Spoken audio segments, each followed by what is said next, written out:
Hello, friends, and welcome back to r/IDontworkherelady. Today we have two great stories, and the first of them, Dollar General Dingleberry. I never expected to meet a wild Karen, as you read about, but darn if the gods didn't have different plans for me. I thrive off of stories of karma and people putting the entitled idiots in their place, so when it finally happened to me, I had a brief moment of, this is my time to shine, before I realized just how truly idiotic some people are.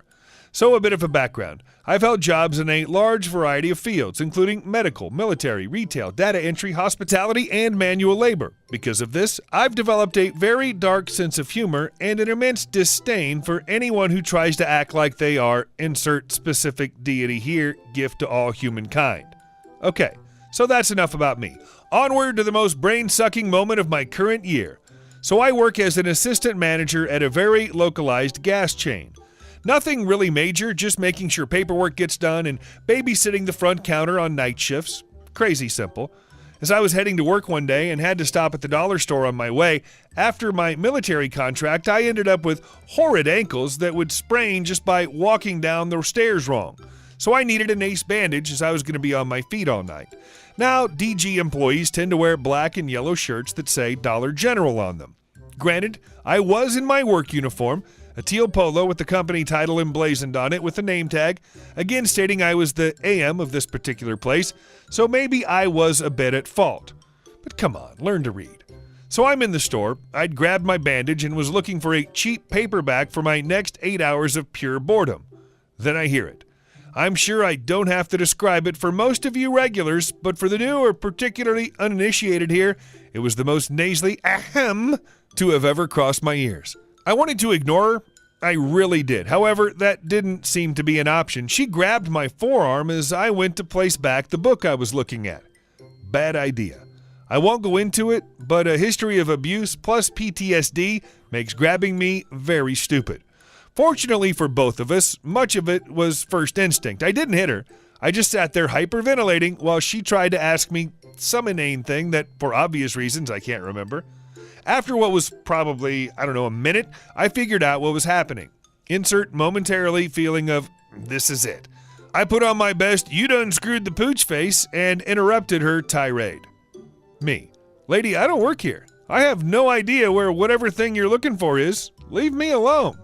Karen. Well, that's just a stupid lie. You're in a uniform. You obviously work here.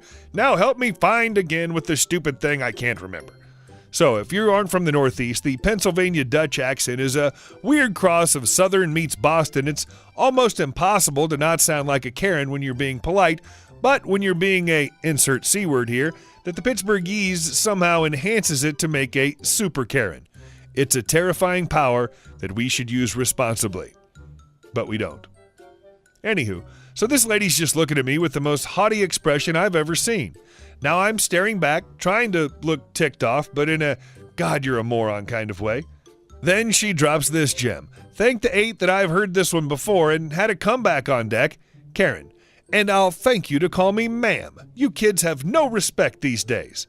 I began laughing, like full-on giggling like an idiot. Me, well, lady, I think you'll have to show me proof of your service to your country before I call you ma'am, because short of being an officer, that ain't happening. Besides, any enlisted knows that ma'am or sir is often used as an insult. Karen, where's your manager? I want you fired this instant. Me, still laughing. Good luck with that, ma'am. I tried walking away, well, hobbling, but I digress. I got grabbed again, and finally did react poorly. I turned back to this immense jackwagon and unleashed my well-honed sailor's mouth upon her. I shall not include the cruder stuff, again, not proud of it. Me, look here, idiot. I'm sure that bottle blonde has seeped through to your roots and started to put a stranglehold on your brain, so I'll break it down for you. I don't work here. I never have. I may or may not have a little spittle thing going, but I'll deny that part emphatically. I wrenched my arm away and stoved my already bad foot/ankle, causing me to gimp even more as I walked to check out. I have no idea how, but Karen beat me to the counter. At this point, I'm shaking, visibly shaking, and her, in all her itchy beeness, was screaming at the cashier how unbelievably rude I was. So my temper again caused me to interject. Me, Hey, Jagoff, I'm right here. You forgot the part where you assaulted me. Twice. I mean, if you're going to tell a story, at least be accurate. Karen. I want her fired immediately. She cannot be allowed to scream at customers like that. The poor cashier looked so beaten down and just glanced at me as if this was a normal occurrence. Me. You shouldn't be allowed off your leash. Yet here we are. Karen. That right there. I want her gone. The cashier just stared at her, seeming confused about what to do. I can't say I blame him. Poor kid was maybe 18. Me. You heard the lady. I need to be fired. Would you mind terribly calling your manager up so I can be reprimanded as this poor sweet lady sees fit? Karen seemed confused by my suddenly helpful demeanor. The kid looked relieved to pass the challenge on to a higher power, so after a few moments the manager comes out. Surprise, surprise. She's a friend I've known since elementary school. Me. Hey, beautiful. How you been? Karen. I want this girl fired immediately. She insulted and assaulted me. Me. Insulted? Definitely. Assaulted? No way in Hades. Manager. Ma'am, she doesn't work here. She works at insert name of bodega. See her uniform?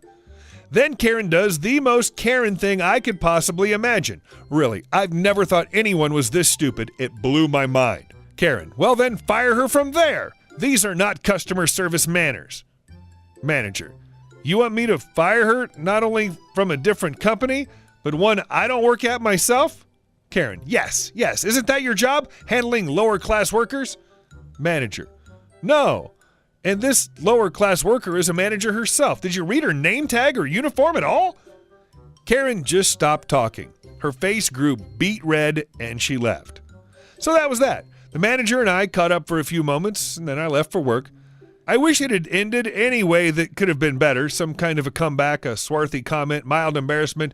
No, just some crazy chick who stormed off angry because I couldn't be fired from a job I didn't work at or by a person with no authority over my pay.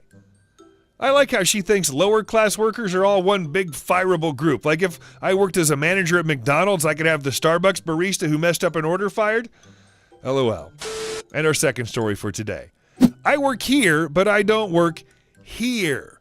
Crazy Karen accuses me of attacking her with tea. Cast. Me equals me. Karen equals K. Supervisor equals S. Sandwich shop employee is SE. So it happened. I finally met my first Karen after 19 years. I've met many people with the Karen haircut, but they've all been nice. Not this time. So, I work at a well-known corner shop in the UK. We also happen to have a well-known sandwich shop as part of our shop. Now they have a fancy coffee machine that makes lattes and all the fancy coffee, so we tend to use that to get tea or coffee. Sometimes they'll offer to make one for us. In the mornings, there usually is only one person making sandwiches, and we always have two. One supervisor and one sales assistant. Well, this morning I was behind the counter making myself a cup of tea because I hate coffee, and I only know how to make tea on the machine. SE was out in the warehouse sorting out their delivery when Karen came in and caught me. I have my back to her, minding my own business. Now, bear in mind, our uniforms are completely different. Ours is black with our company name. Theirs is green with a hat with the company name on the front, and their shirt in huge letters. K. Excuse me. Me. Turning around and smiling. Yes, hello, I'll be over in just a second. I assumed she was a customer for my side. K. Make me a latte and a cappuccino to go. Me. Oh, I'm sorry. I'm afraid I can't do that. I don't work here. Okay, but you're using the machine and you're behind the counter, so you can just make me drinks. Me. No, I'm sorry. I don't know how to make the drinks you want, and I don't work for sandwich shop. I work for corner shop. Look, my uniform says so. I point to the company logo on my shirt. Okay, I don't care. You're behind the counter, so you can make my drinks. Me. Getting fed up. I'm tired, and it's way too early to be dealing with this. I was just making myself a cup of tea. If you give me a second, I can buzz up SE and she can make your drinks. Okay. No, you are behind the counter. Don't lie to me. I saw you use that machine, so you know how to use it. You're just being difficult, you twat. Me. Look, I'm not lying to you, and I don't appreciate you talking to me like that. And I start to walk to the door and go to my side of the shop with my tea. Okay. Don't you dare walk away from me, you B-word. By this point, I've had enough, so I carry on walking to my side when she grabs my arm, making me spill my tea all over both of us. Great. Now I'll have to clean that up. I ignore her, keep walking, and immediately buzz my supervisor up, Karen still having a go at me and screaming about how I threw my tea over her. Luckily, S finally heard all the commotion and came over. S: what's the problem here? K: I tried to get some help from this employee here and she ignored me. When I went to ask her again, she threw her drink on me. Look, it's burned me. Proceeds to show S where the tea landed on her arm. Me: what?